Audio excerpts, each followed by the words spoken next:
Please subscribe to Face TV Africa and turn the notification on. Face TV Africa, ẹ jọ̀ọ́, subscribe, hete.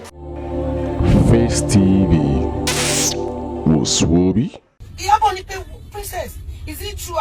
She came, she saw the video, she couldn't sleep. But I begged her, I said, Iyabo, don't do any video, you are too angry. But that midnight, video and how come police is telling me keep calm, I'm calm? Then I'm seeing different things. They are trying to paint another thing to sabotage you. To the extent that they are even trying to paint me that I'm a bad person. All the children I have friends that have lived with me. Tani Yomi.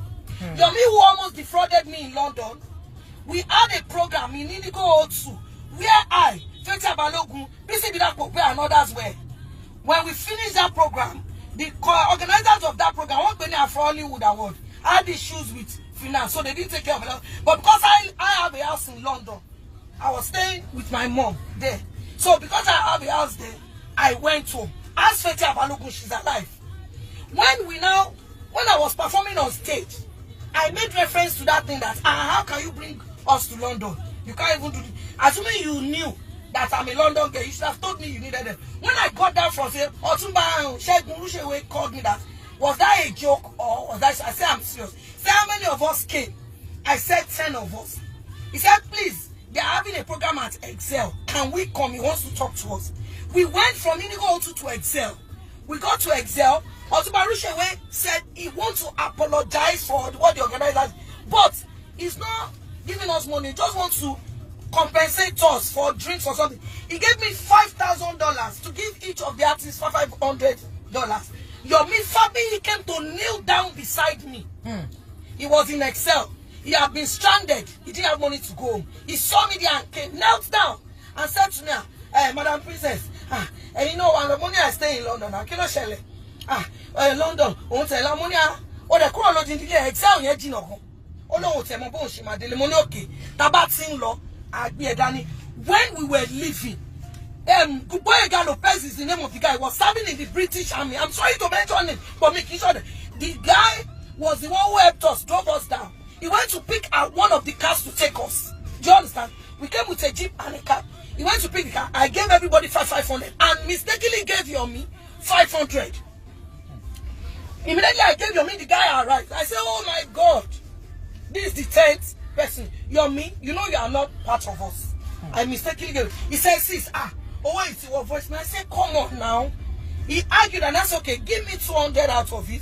I will add 200 from mine. Yomi refused. But he still said he didn't have money to go. The $500 was with him. He got in a cab with me. So that's one of straight. So that's one of his atrocities. Meanwhile, wait, I'm not finished. We drove all the way from Excel to Edmonton.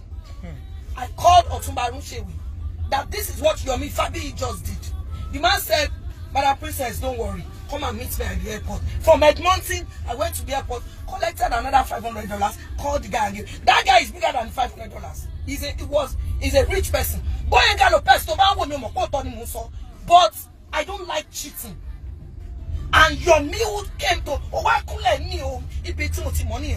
The next time I knew him was when he had issue in Lagos. But you let it come. Don't scam and when you don't jump away. Instead of killing us on social media, Yomi. Do you understand? But you're saying calling it. Toya Imaku, Iyabo Ojo, won't pay me. Ibolewa, let me come to your house. Won't pay or any to back be on more. Baba lay or rape or more. Whether right or wrong. See, she not pay no. Yeah. I don't right, sir. At the debe. He continues, I don't right. I don't right. Hold on, please, because to affect everybody money pay. Police people want to change the story. Do you understand? They actually there is a proof to say it to them. Let them hear. Did I tell you yesterday they were saying it to my face? Even though you initially said I'm his Messiah, later he said I'm his helper. Yesterday he said he was helping me. Ìyá ìyàwó ẹ wà láyé mi fẹ́ dárúkọ orúkọ woman yẹn tẹ́lẹ̀ but tó bá dé level yẹn máa dárúkọ wọn kó wá sọ fún mi pé ìwọ ni helper mi èmi Olúwadámilọ́lá ṣé nítorí nǹkan yìí fún mi díẹ̀ nítorí after wedding tó bá jẹ́ pé bí mo ṣe wà tẹ́lẹ̀ níbi tí bá ti ń sọ̀rọ̀ ẹjọ́ mi ò brag mi ilé má lè máa ṣe sí lámìdá mi kì í ṣe èèyàn kan tó ń fọwọ́ sọ sẹ́yìn gbogbo èèyàn tí mo mú jẹ̀ṣà lọ bá pé lẹ park by ilé wa ní flower wọ́n wà láyé girlfriend ẹ̀ ń gbọ́ mi you dey hear me so I know say I don't want to mention your name because I don't want to put you under stress but I go call you make you tell this woman the truth who the kind person they shall be. When I met my husband that even married me that left every lọ́wọ́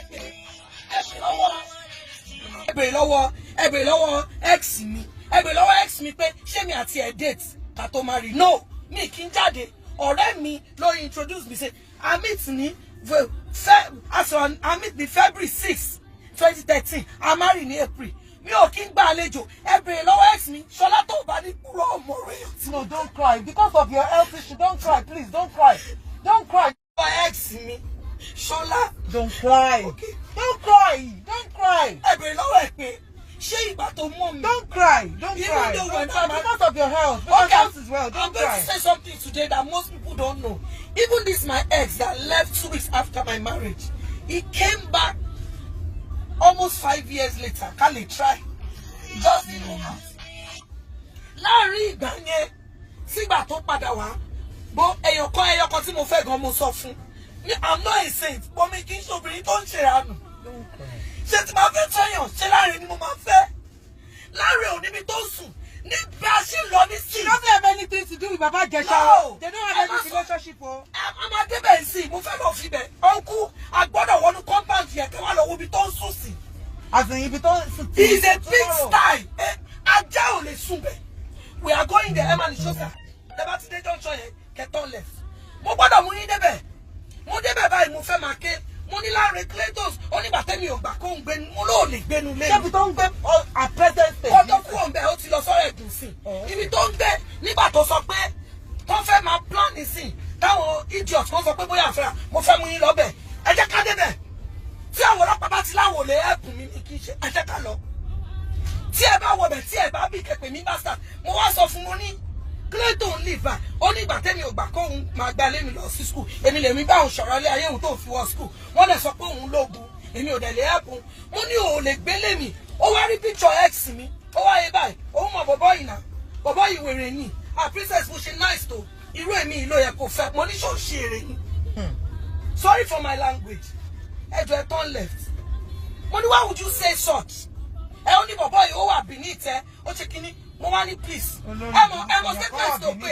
ẹ mọ̀ nǹkan tó sọ ó ní èmi ni first person tó máa rí tọkọ ẹ ṣe bá kàn sí pé mi sọ̀rọ̀ ẹ láìdá rí mo ní mo ṣe máa sọ̀rọ̀ ẹ láìdá mi ní láti sọ̀rọ̀ ẹ láìdá Ọlọ́run rí gbogbo wa Ṣọlá you are hearing me tí bá kúrò kò sọ̀rọ̀ ẹni tí mo date ẹni yẹn ní 2016 lẹ́yìn wedding 2010 mo date 2016 títí di November 23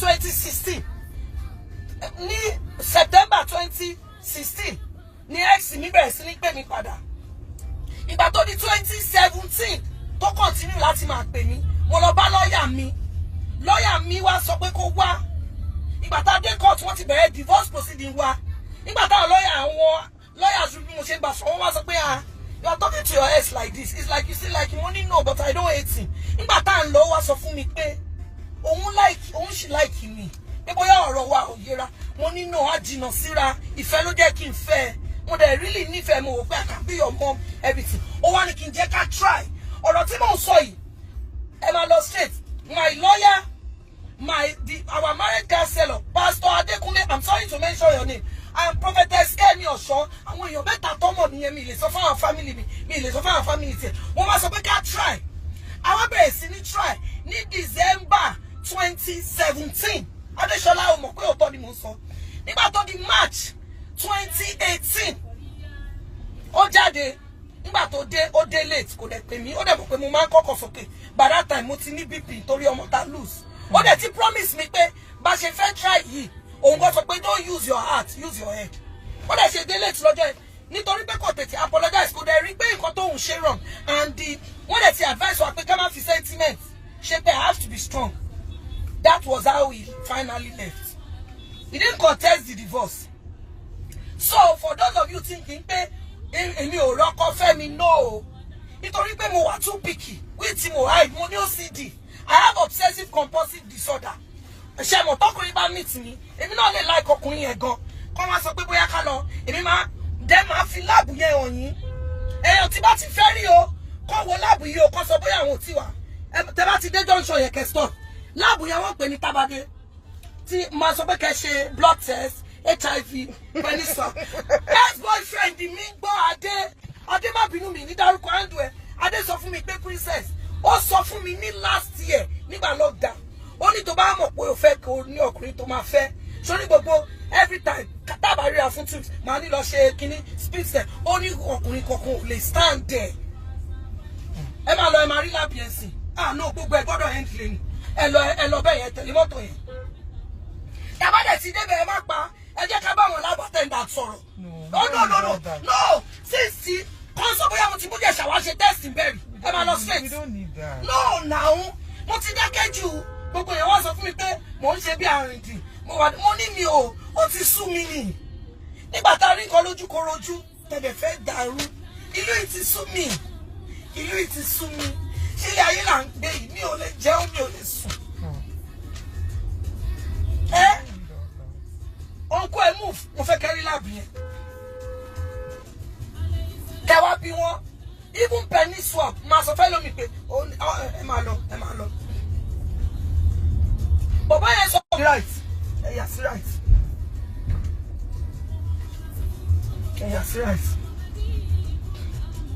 ẹ yà ṣé ẹ fẹ́ wọnú lab. God, need láti wọnú lab. We don't even need to show them any lab anything. Your trust is okay, your legs are very very okay. Ẹ máa níṣẹ́ ní White House. Ṣé ẹ fẹ́ wo bí tí ẹ ṣàǹgbé ẹ níṣẹ́ White House. Àmọ́ mú ìdẹ́bẹ̀ ẹ máa lọ left. Ẹ máa débẹ̀ ẹ lọ left. Láàbì yẹn nìyẹn olówó ẹ̀wọ̀n yẹn. Ẹ máa lọ left. Ẹ wá lọ wo bí tí jẹ̀ ṣàǹgbé. Ẹ wá lọ wo bí tí jẹ̀ ṣàǹgbé. Wallahi, you don't even need to stress yourself. Ẹ ló mà ó ti dọ́rọ̀ stress already. Ẹ máa lọ báyìí, yes. Ọ̀nà White House náà níbi tó ń gbé. Ẹ máa lọ. Bóyá ká jẹun tó kí Ìyábọ̀ náà lè wọ bẹ̀. Yes.